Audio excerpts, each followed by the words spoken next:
Bismillahirrahmanirrahim. Assalamualaikum warahmatullahi wabarakatuh. Innal hamdalillah nahmaduhu wa nasta'inuhu wa nastaghfiruh wa na'udzu billahi min shururi anfusina wa sayyiati a'malina. Man yahdihillahu fala mudilla lahu wa man yudlil fala hadiya lahu. Wa asyhadu an la ilaha illallah wahdahu la syarika lahu وأشهد أن محمدا عبده ورسوله يا أيها الذين آمنوا اتقوا الله حق تقاته ولا تموتن إلا وأنتم مسلمون يا أيها الناس اتقوا ربكم الذي خلقكم من نفس واحدة وخلق منها زوجها وبث منهما رجالا كثيرا ونساء واتقوا الله الذي تساءلون به والأرحام إن الله كان عليكم رقيبا يا أيها الذين آمنوا اتقوا الله وقولوا قولا سديدا يصلح لكم أعمالكم ويغفر لكم ذنوبكم ومن يطع الله ورسوله فقد فاز فوزا عظيما أما بعد فإن أصدق الحديث كتاب الله وخير الهدي هدي محمد صلى الله عليه وسلم وشر الأمور محدثاتها وكل محدثة بدعة وكل بدعة ضلالة وكل ضلالة في النار. Bapak-bapak, ibu-ibu, saudara-saudara sekalian rahimakumullah, alhamdulillah kita bisa melanjutkan kajian kita dan masih melanjutkan babu ma jaa fi taghlidhi fi man 'abada Allah 'inda qabri rajulin salihin fakaifa idza ubidat. Bab kerasnya Rasulullah sallallahu alaihi wasallam terhadap orang yang beribadah kepada Allah di kuburan orang saleh. Lalu bagaimana sikap Rasulullah kalau kuburan itu disembah?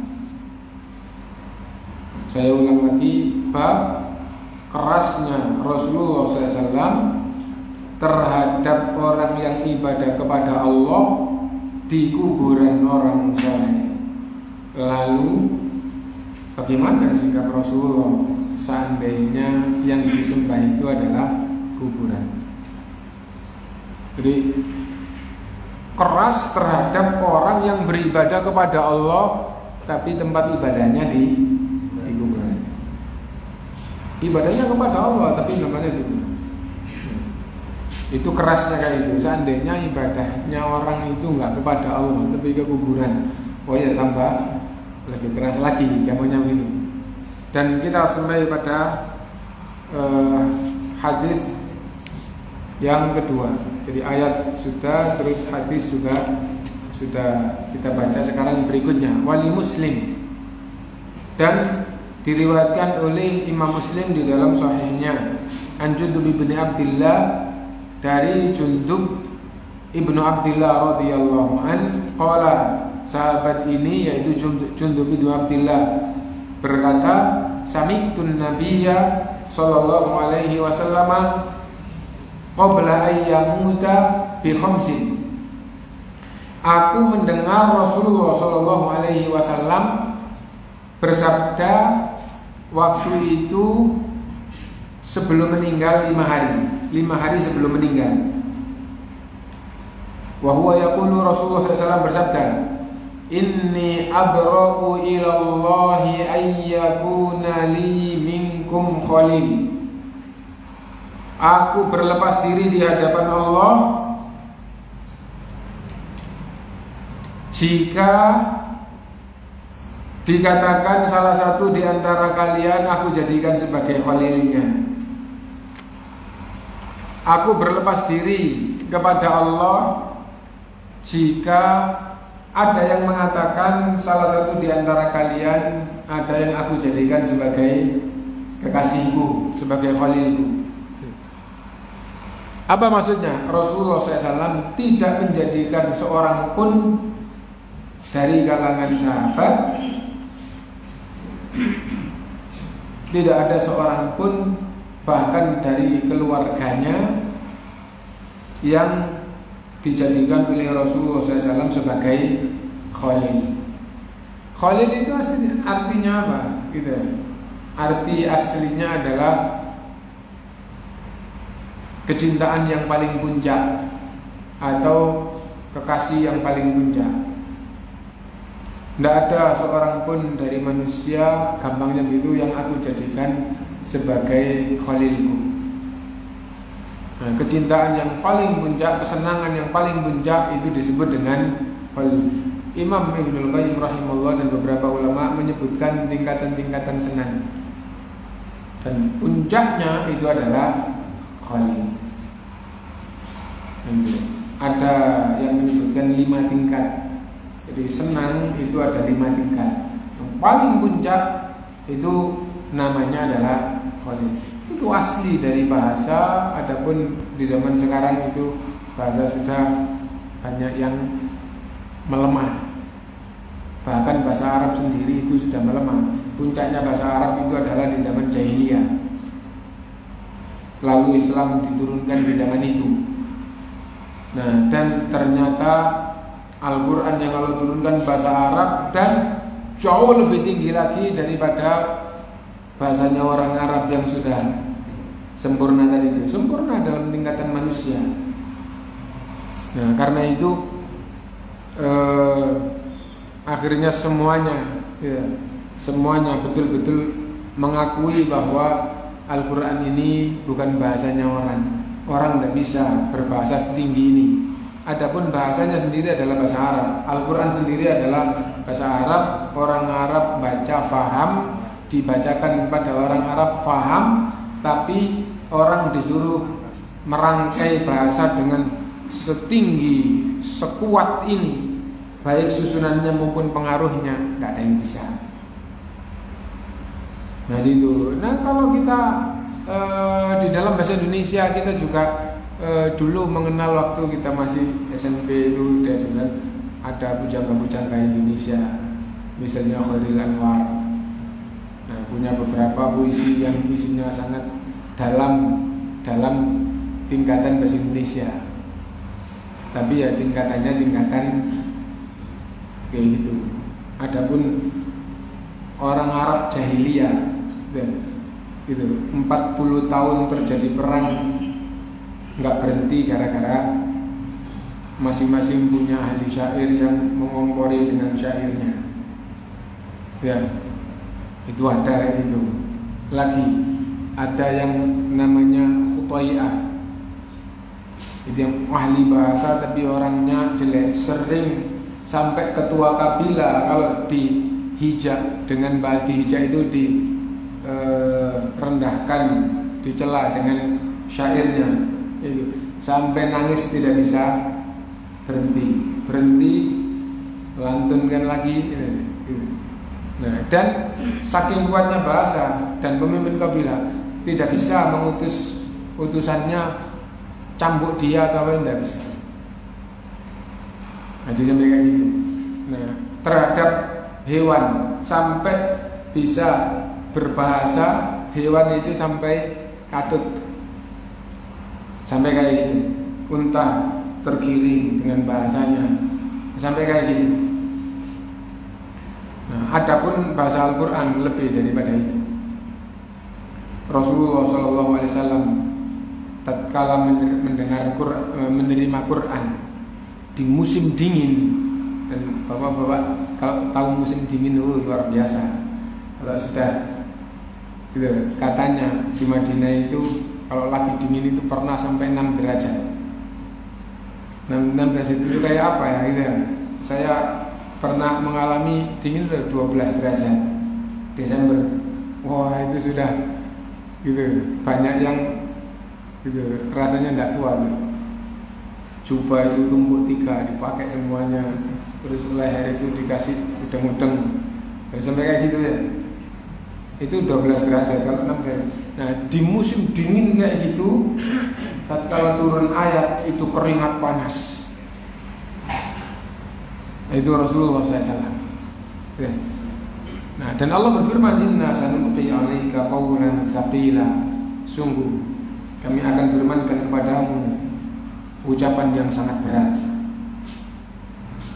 Nah itu tentang dan tatkala contoh Abu Jahal dan dua temannya dalam keadaan pedang terhunus ingin bunuh Rasulullah SAW, ternyata dijumpai Rasulullah malam sedang sholat membaca ayat panjang, didengarkan ayatnya jadi lemes, terus akhirnya pulang ketiga-tiganya. Ayat dua ayat Allah SWT. Tapi kemampuan orang tambah melemah, bahasa orang sendiri tambah melemah. Karena kemampuannya melemah, akhirnya mendengarkan Quran tidak ada rasanya. Jangankan yang tidak paham, yang paham aja tahu artinya itu ya. Nah tapi kadang-kadang merasakan subhanallah luar biasa. Tapi cuma gitu aja. Kalau orang zaman dulu sampai hati bergetar, misalnya seperti itu. Nah intinya bahwa bahasa Arab itu sangat kuat, dan bahasa senang atau cinta itu tingkat-tingkat yang paling tinggi namanya adalah khalil. Nah, Rasulullah SAW bersabda, saya berlepas diri di hadapan Allah jika ada yang mengatakan saya mengangkat khalil salah satu dari kalian. Nah, fa inna Allah qad ittakhadhani khalilan. Adapun Allah maka sungguh telah menjadikanku sebagai khalilnya, khalil Allah Subhanahu. Adapun Allah maka Allah sungguh telah menjadikanku sebagai khalil Allah, sebagai khalilnya. Ya. Kama takhadha Ibrahim khalila, sebagaimana telah menjadikan Ibrahim alaihissalam sebagai khalilnya. Sebelum Rasulullah SAW, Allah telah menjadikan Ibrahim alaihissalam sebagai khalil Allah Subhanahu. Walau kuntu muttakhidan min ummati khalilan latakhadtu Aba Bakrin khalila. Seandainya aku menjadikan salah satu di antara umatku sebagai khalilku, sungguh yang aku angkat sebagai khalilku adalah Abu Bakar. Dan Rasulullah tidak mengangkatnya sebagai khalil. Kenapa? Tidak mengangkat siapapun sebagai khalilnya. Nah, tapi ini menunjukkan ketinggian kecintaan Rasulullah kepada Abu Bakar, meskipun tidak sampai pada tingkatan dijadikan sebagai khalil. Nah, dan itu juga menunjukkan keutamaan Abu Bakar radhiyallahu anhu. Kenapa? Karena seandainya ditanya gitu, dan betul-betul pernah ada yang bertanya, siapa orang yang paling kau cintai? Gitu. Rasulullah pernah ditanya gitu. Rasulullah menjawab, Aisyah. Maksud saya dari kalangan laki-laki, bukan istri, tapi laki-laki umat ini siapa yang paling kau cintai? Abu Bakar, bapaknya Aisyah. Nah, jadi itu kedudukan Abu Bakar radhiyallahu anhu di sisi Rasulullah SAW. Nah, ala ketahuilah, fa inna man kana qablakum kanu yattakhiduna qubur anbiya'ihim masajida. Ketahuilah sesungguhnya umat sebelum kalian menjadikan kuburan nabi mereka sebagai masjid, sebagai tempat ibadah. Ala ketahuilah, fala tattakhidul qubur masajida. Kalian tidak boleh menjadikan kuburan sebagai masjid.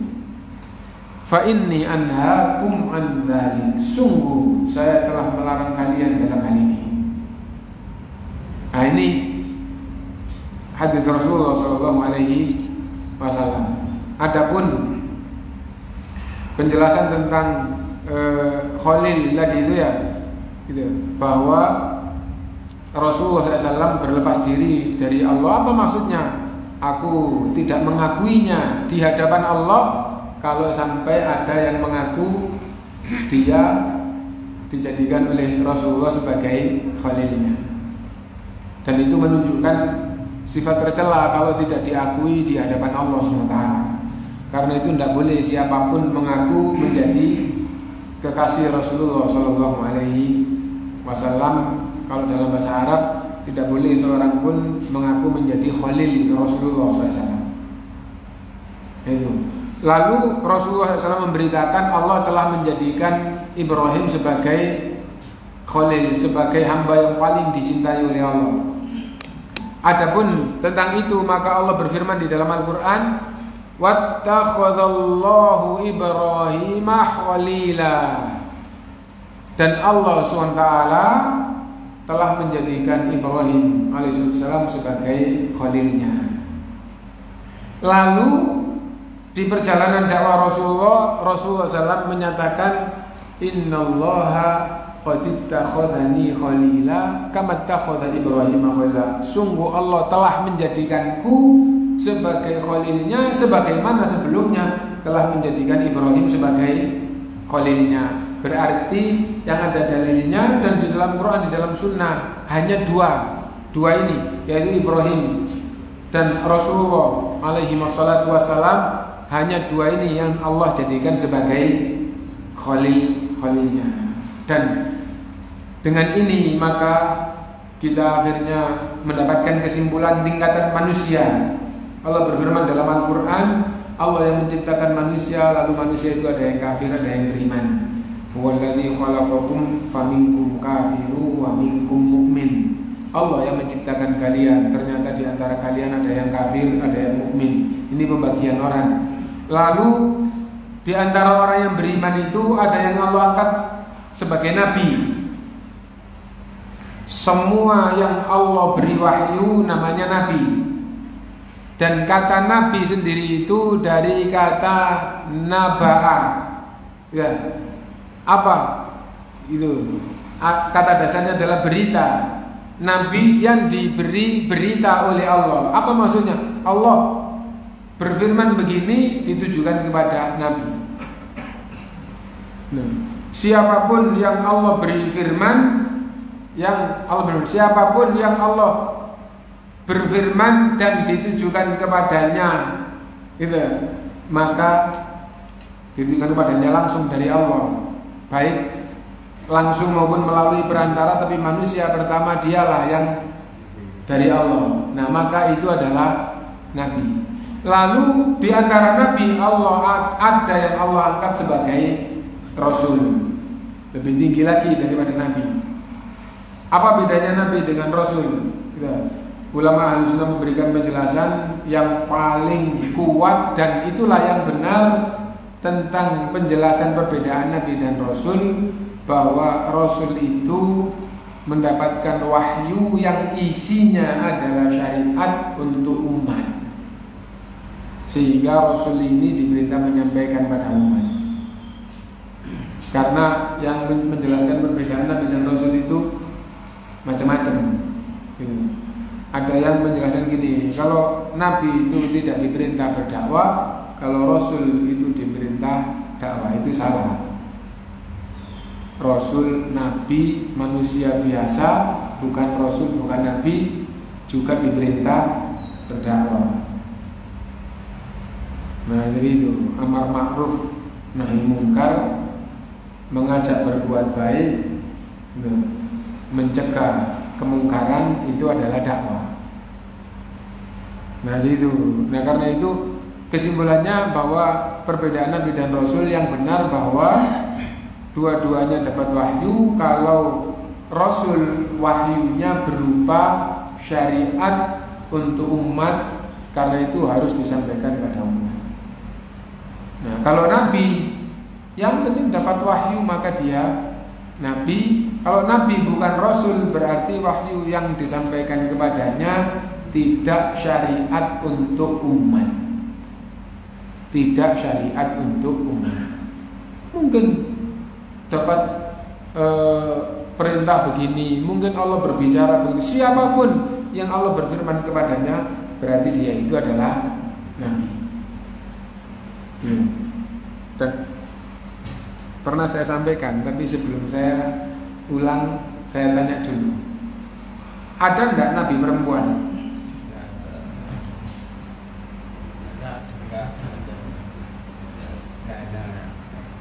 Ulama berbeda pendapat. Ada apa enggak nabi perempuan? Ada ulama yang berpegang dengan makna nabi dan definisi nabi. Nabi itu apa? Nah, yang berpegang begitu, nah, yang berpegangan seperti itu, maka berpemahaman ada nabi perempuan. Kenapa? Karena ada beberapa wanita yang Allah berfirman kepadanya, baik langsung maupun melalui perantara malaikat. Nah, jadi gitu. Contoh Maryam. Contoh yang kedua, ibunya Nabi Musa. Ibunya Nabi Musa di beberapa ayat Allah berfirman gitu.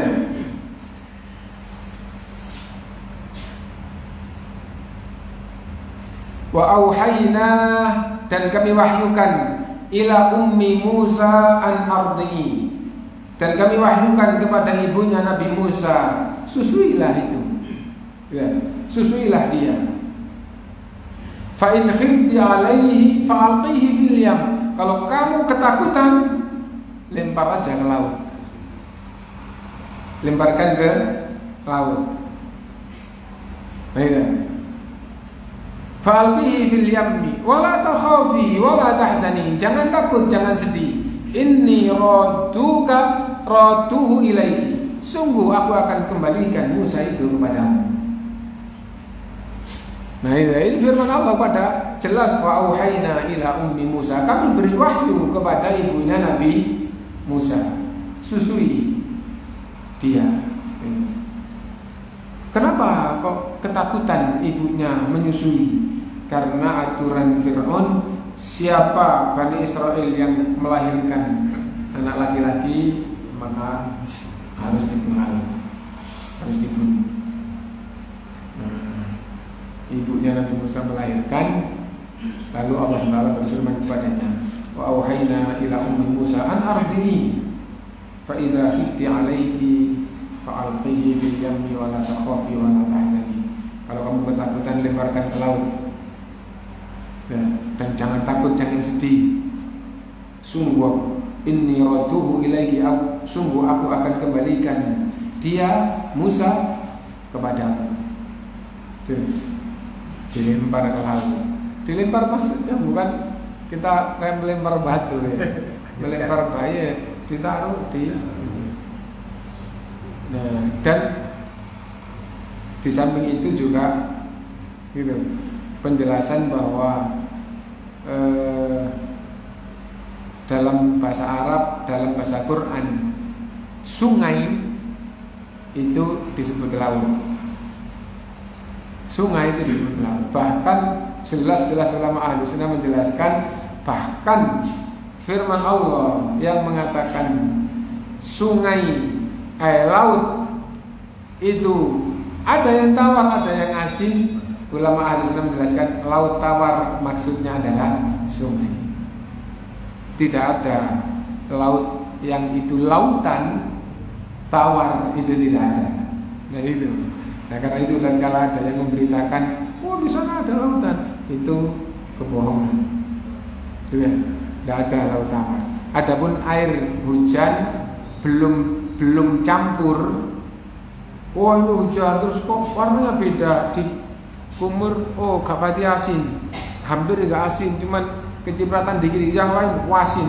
Itu belum campur, sebentar lagi juga nanti akan campur. Kena ombak, kenapa dikitnya? Kalau sudah jadi lautan nggak hujan, nggak ada lautan tawar. Bahkan asin itu dijadikan oleh Allah untuk lautan, untuk apa? Untuk menetralkan semua yang tidak baik untuk daratan. Nah jadi kayak gitu, jadi tidak ada laut yang tawar. Ya. Oh di sana, nah itu kebohongan, itu. semua lautan. Kalau pas hujan terus belum campur ini mungkin. Kenapa? Karena semakin kuat kadar garamnya, dikasih air tawar, dikasih hujan, tidak serta-merta langsung campur jadi satu. Kena ombak, ambiar sedikit, ambiar lama-lama terus nanti hilang yang tawar, campur, nggak ada lagi yang tawar. Semuanya jadi asin. Nah itu.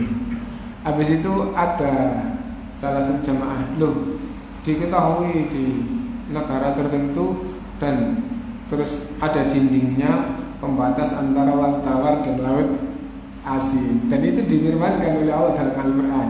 Adapun difirmankan oleh Allah di dalam Al-Quran, tafsirnya ulama, dinding yang membatasi itu maksudnya adalah gitu, tanah yang memisahkan antara air sungai dengan air laut.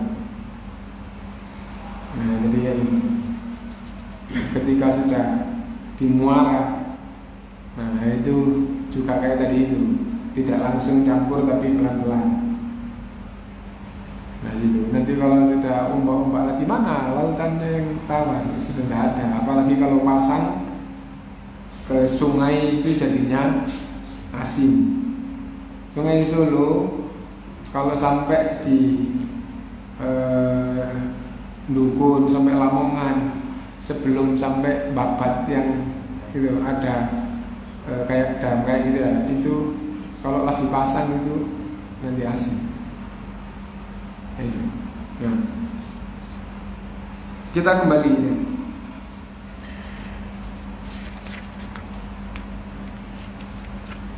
Tadi itu sampai pada Nabi, Rasul. Lalu di antara Rasul ada yang Allah angkat sebagai ulul azmi. Ulul azmi ada 5, ada 2 ayat yang menyebutkan tentang ulul azmi ada 5. Nah, dan 5 itu adalah Nabi Nuh, dan dia adalah Rasul pertama. Ya. Kemudian Nabi Ibrahim, dan kemudian yang ketiga Nabi Isa, kemudian yang keempat Nabi Musa, kemudian yang keempat Nabi Isa, kemudian yang kelima Rasulullah SAW yang terakhir. Jadi pertama terakhir, dan antara pertama dan terakhir yang jadi ulul azmi 3. Lalu dari ulul azmi Allah ada yang Allah angkat jadi kekasihnya, yaitu 2, yaitu Ibrahim dan Rasulullah alaihi wassalam. Lalu dari 2 ini ada yang Allah pilih salah satu untuk menduduki kedudukan di surga yang hanya Allah berikan kepada satu hamba, dan Rasulullah SAW bersabda, dan aku berharap akulah satu hamba itu.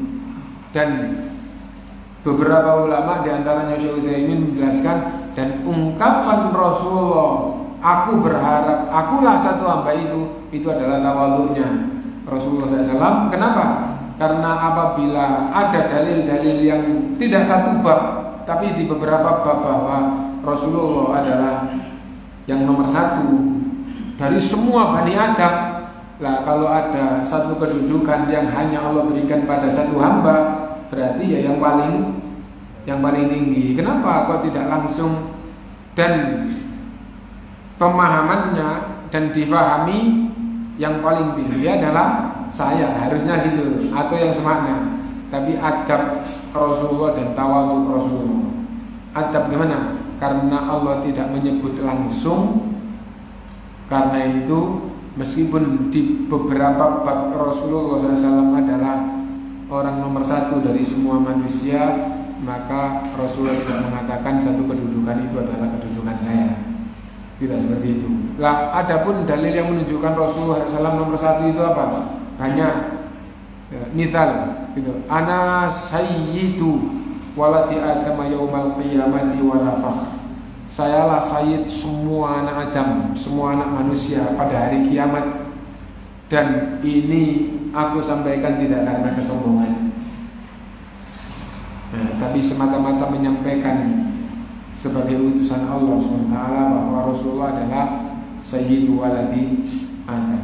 Nah, di hadis yang lain gitu.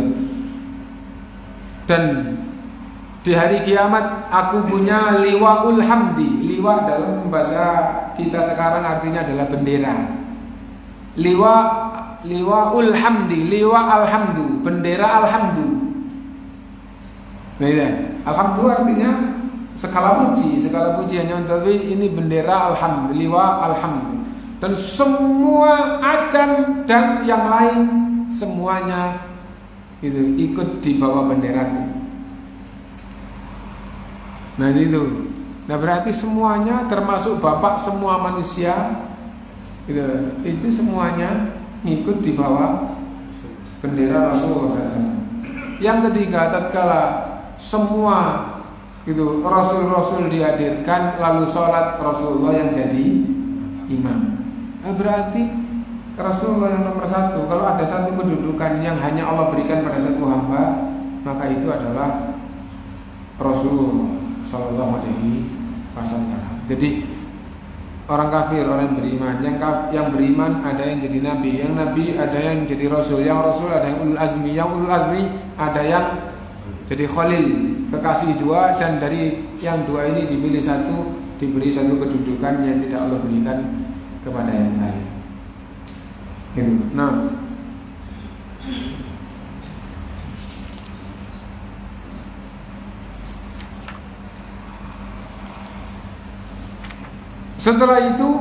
setelah masalah Khalil tidak, lalu Rasulullah SAW memberitahukan bahwa umat sebelum Islam setelah meninggalkan agamanya atau setelah ilmu melemah, akhirnya menjadikan kuburan Nabi mereka sebagai masjid. Ini adalah berita, dan ada bab yang telah kita pelajari sebelumnya bahwa awal kesyirikan itu adalah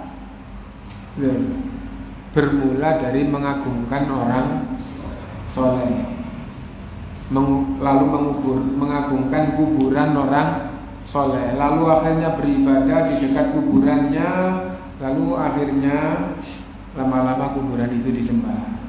Terus umat-umat sebelum Islam semuanya setelah ilmu melemah akhirnya menjadikan kuburan sebagai tempat ibadah.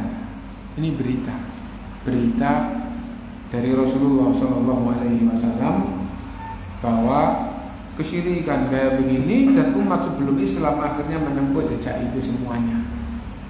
Gitu. Lalu Rasulullah tutup hadisnya, gitu. Ala fala tattakhidul kubura masajida. Ketahuilah wahai umat Islam, kalian tidak boleh menjadikan kuburan sebagai masjid.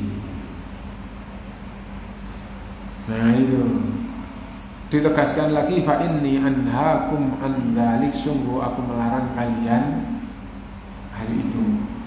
Adapun kenyataan umat ini dengan berbagai dalil dikumpulkan, pasti banyak yang menempuh jejak umat terdahulu. Kenapa? Pasti yang pertama Rasulullah SAW sendiri yang berkata, yang bersabda, la tattabi'unna sunana man kana qablakum, sungguh kalian wahai umat Islam setelah ganti generasi akan mengikuti jejak umat sebelum kalian, selangkah demi selangkah, hatta law dakhalu juhra rabbin la dakhaltumu, sampai kalau umat terdahulu masuk ke lubang biawak, kalian pun akan mengikuti jejak mereka. Nah, dan kenyataannya umat Islam banyak yang menjadikan kuburan sebagai masjid, mengikuti umat sebelum. Dan tidak hanya itu ya, semua kebatilan dalam agama itu mengikuti umat sebelumnya ya. Nah, kita ambil contoh yang berkaitan dengan perayaan-perayaan ya, yang berkaitan dengan perayaan-perayaan ya. Misal memperingati kelahiran Isa Al-Masih, ada apa enggak? Ada. Maksudnya agama Nasoro. Ya, memperingati kelahiran Isa Al-Masih. Dan itu ada sejak sebelum Islam datang. Ya, ada ya. Natal itu kelahiran Isa Al-Masih. Nah, kan ya. Nah, dan Rasulullah diutus sampai meninggal Rasulullah tidak melakukan peringatan hari kelahirannya. Sampai sahabat habis belum ada memperingati kelahiran Rasulullah. Sampai tabiin habis Rasulullah belum diperingati kelahiran. Sampai tabi'ut tabi'in generasi ketiga habis, tidak ada di dalam Islam memperingati kelahiran Isa Al-Masih. Begitu abad keempat Hijriah mulai ada. Di Nasoro sebelum Islam datang ada. Di zaman Nabi di Islam tidak ada. Di Nasoro tetap ada. Di zaman sahabat di Islam tidak ada. Di Nasoro tetap ada. Di zaman tabi'in tidak ada di dalam Islam. Di Nasoro ada. Di zaman tabi'ut tabi'in, dan tabi'ut tabi'in itu generasi ketiga terbaik generasi Islam. Sebaik-baik generasiku, kemudian setelahnya yaitu generasi tabi'in, kemudian setelahnya tabi'ut tabi'in. Dan kalau imam-imam tabi'ut tabi'in ini yang paling terkenal adalah Imam Ahmad, Imam Syafi'i, Imam Ali, Imam Abu Hanifah. Di zaman itu sampai habis tidak ada. Nah, setelah itu umat mulai mengadakan. Ngikut tabi'un tabi'in apa enggak? Nah, ngikut tabi'in enggak, ngikut sahabat enggak, ngikut Rasulullah, ngikut orang Nasara. Ya, iya. Nah, ini. Di Nasara sebelum Islam datang pun sudah ada memperingati perayaan hari raya, memperingati diangkatnya Isa Al-Masih. Ya. Dan Rasulullah juga diangkat oleh Allah ke langit, Isra Mi'raj. Tapi Rasulullah sampai meninggal tidak ada peringatan Rasulullah diangkat ke langit, diperingati tahunan tidak ada. Ya, sahabat sampai habis tidak ada, tabiin sampai habis tidak ada, tabi'ut tabi'in sampai habis tidak ada. Di abad keempat juga mulai ada peringatan Isra Mi'raj. Ikut siapa? Ikut Rasul. Latat tabi'unna sunana man kana qablakum. Bab kita sekarang, ya, bab kita sekarang, ya. Umat sebelum Islam menjadikan kuburan Nabi mereka sebagai masjid, sebagai tempat ibadah. Nah itu ya. Di Islam mulainya setelah abad keempat baru kuburan dijadikan sebagai masjid. Itu. Nah itu tidak ada di dalam Islam di abad-abad turun-temurun segitu. Baru mulai setelah abad keempat kuburan dijadikan sebagai masjid. Awalnya enggak dijadikan sebagai masjid. Awalnya di abad keempat itu kuburan dibangun, terus dikasih kubah, terus akhirnya baca Quran, doa, dan akhir-akhirnya kuburan jelas-jelas dijadikan masjid. Ya. Nah, tambah seperti itu. Nah, karena itu latat tabi'unna sunana man kana qablakum. Nah, faedah dari hadis yang disebutkan oleh Syekh Utsaimin. Min fawaidil hadis anna Nabiy sallallahu alaihi wasallam tabarra'a min ayyattakhidha ahadan khalila. Rasulullah SAW berlepas diri di hadapan Allah jika ada yang ngaku jadi khalilnya. Li'anna qalbuhu mamlu'un bimahabbatillah. Kenapa Rasulullah tidak menjadikan siapapun sebagai kekasihnya? Karena jiwa Rasulullah itu mencintai Allah secara penuh, sehingga tidak ada lagi gampangnya itu kecintaan tinggi kepada manusia. Ya, kecintaan tinggi tidak ada kepada manusia. Kecintaan yang tinggi semuanya untuk Allah Subhanahu wa ta'ala. Mithal. Ya, mithal. Ya. Di setiap hati manusia Allah berfirman, "Zuyyina lin-nasi hubbus syahawati minan nisa wal banin wal qanatiril muqantarah." Ya. Jiwa manusia itu dijadikan oleh Allah senang lain jenis, senang anak, senang harta yang banyak, gitu ya. Adapun harta, tidak ada riwayat, tidak ada isyarat-isyarat Rasulullah senang harta, gitu ya. Bahkan hidupnya kesulitan, ditawarin, gampangnya ngomong, enggak. Gampangnya gini, gitu ya. Contoh, Ibnu Mas'ud radhiyallahu anhu melihat Rasulullah SAW keluar, kelihatannya masih baru bangun, pipinya bekas galar,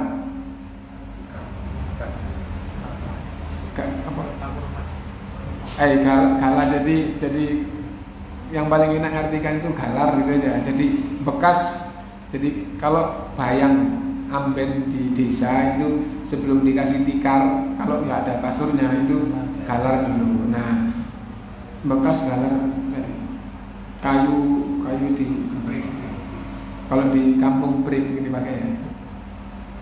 Ibnu Mas'ud merasa iba. Wahai Rasulullah, bagaimana kalau aku datangkan kasur? Kasur di Arab nggak ada pepohonan untuk kasur kan? Loh, zaman dulu itu lila fi Quraisy ila bihim ihlata syita'i was-shayf, itu bawa barang-barang dari Syam, dari Yaman, itu makmur segala macam. Hidupan itu dibawa dan para sahabat banyak yang punya ini. Nah, tapi Rasulullah SAW mali walid dunia, gitu. Ada kaitan apa saya dengan dunia? Maksudnya kenapa dengan kesenangan dunia yang hanya sebentar terus hilang gitu saja? Nah, jadi gampangnya gitu. Nah, sering tidak ada yang dimasak, nggak sekedar 1-2 hari, 2 bulan tidak ada yang dimasak. Gitu. Habis itu pulang-pulang bawa kambing gitu. Utuh tapi sudah kulitan, sudah jeruan, nggak ada itu. Wahai Aisyah, yang perlu diberi. Gitu. Siapa aja yang perlu diberi. Dibagi, gitu. Rezeki di mana? Rasulullah keluar agak siang, gitu, datang. Wahai Aisyah, apa ada yang tersisa dari kambing tadi? Wahai Rasulullah, semua sudah ada, tidak ada kecuali 1 pahanya untuk keluarga, maksudnya untuk Rasulullah. Wahai Aisyah, semua itu yang utuh kecuali paha yang ada itu yang akan hilang. Jadi pikirannya itu adalah itu yang kekal. Nah, jadi kayak gitu. Habis itu mulai futuhat itu kemenangan. Wah, harta banyak. Kenapa? Karena kalau menang itu dapat harta rampasan perang, gitu. Nah, itu ghanimah. Nah, dan perang itu setelah perjanjian Hudaybiyah tahun ke-6 Hijriah, terus akhirnya terus tahun berikutnya itu perang dengan Khaybar, dan itu adalah lambang kekayaan, lambang besarnya harta rampasan perang di zaman Nabi. Nah, 1.400 sahabat mendapatkan harta rampasan perang, yang ini dapat 100 unta, dan itu gampangnya yang dijadikan standar, 1 orang dapat segitu. Dan sebelum itu terjadi, Allah telah menurunkan ayatnya bahwa harta rampasan perang itu Rasul punya hak 1/5. Terserah digunakan untuk apa oleh Rasul, untuk keluarganya, untuk dirinya. untuk dibagikan ke orang miskin, anak yatim yang tidak ikut itu terserah Rasul. Dia punya hak seperlima itu 20%. Seandainya 1.400 itu 1.000 saja, yang 400 nggak pakai dihitung ya, terus dipukul rata 1.000 ini per orang 100 unta, berarti 100 unta kali 1.000, 100.000 unta, 20% sebelum dibagi. Kalau Rasul ngambil dulu ya nilai, tidak berarti semuanya unta. Umar dapat kebun ya. Oh ya. Nah, dan seandainya diukur tadi berarti 20.000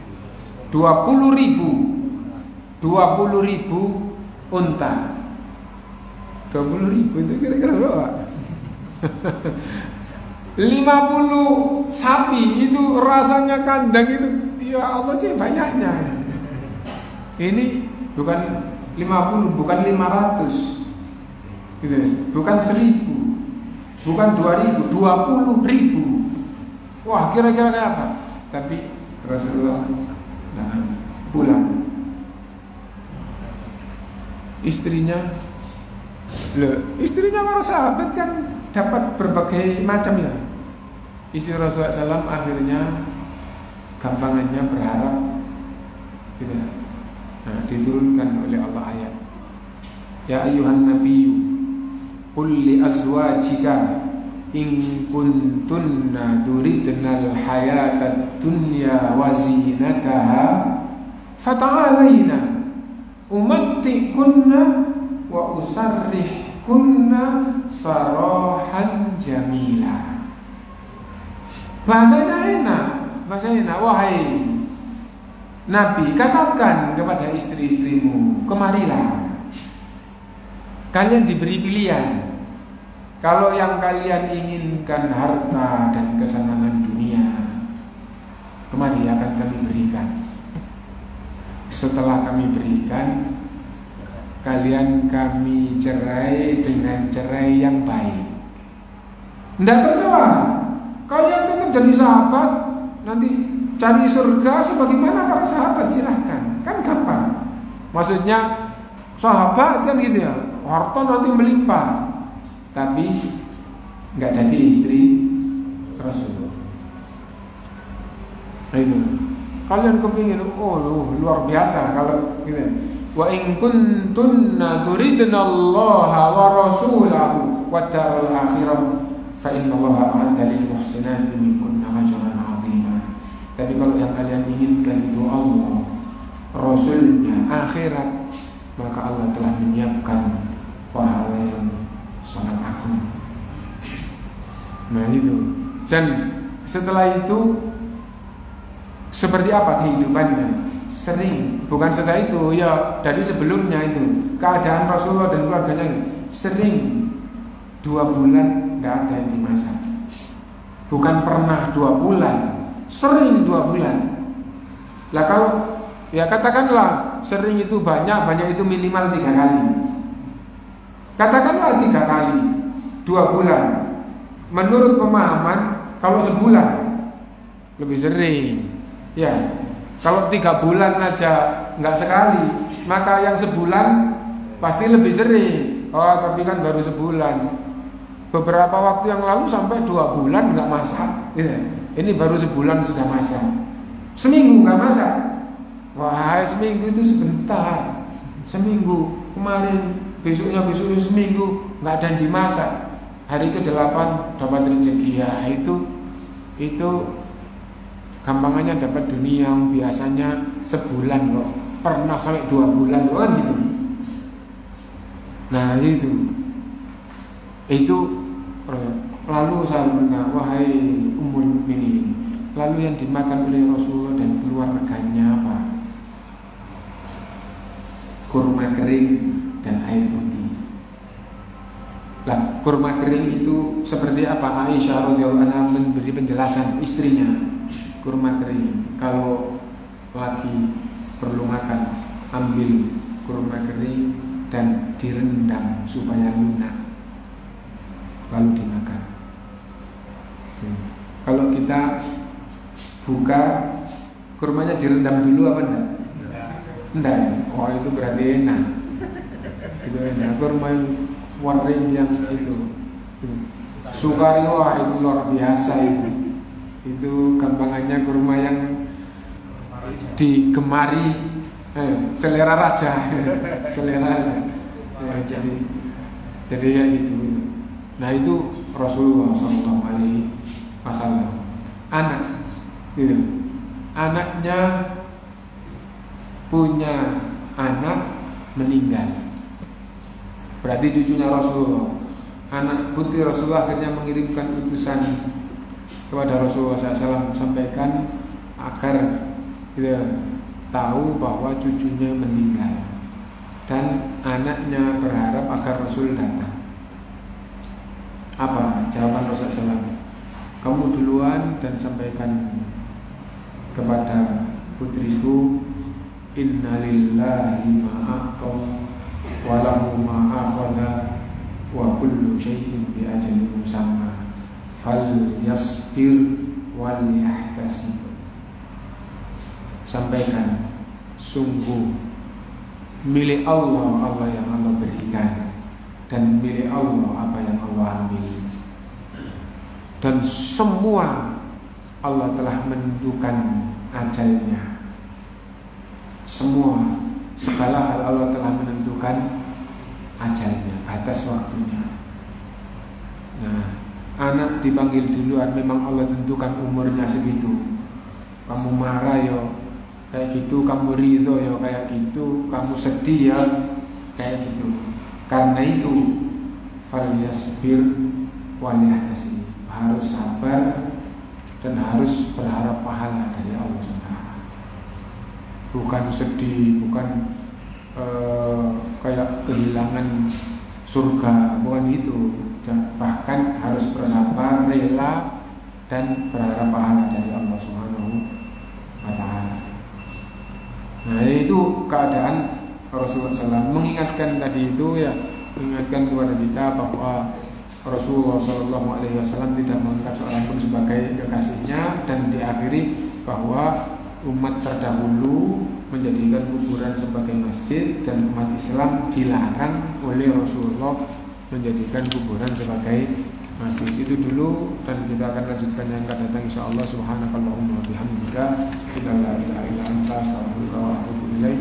Alhamdulillahirabbil alamin. Assalamualaikum warahmatullahi wabarakatuh. Waalaikumsalam.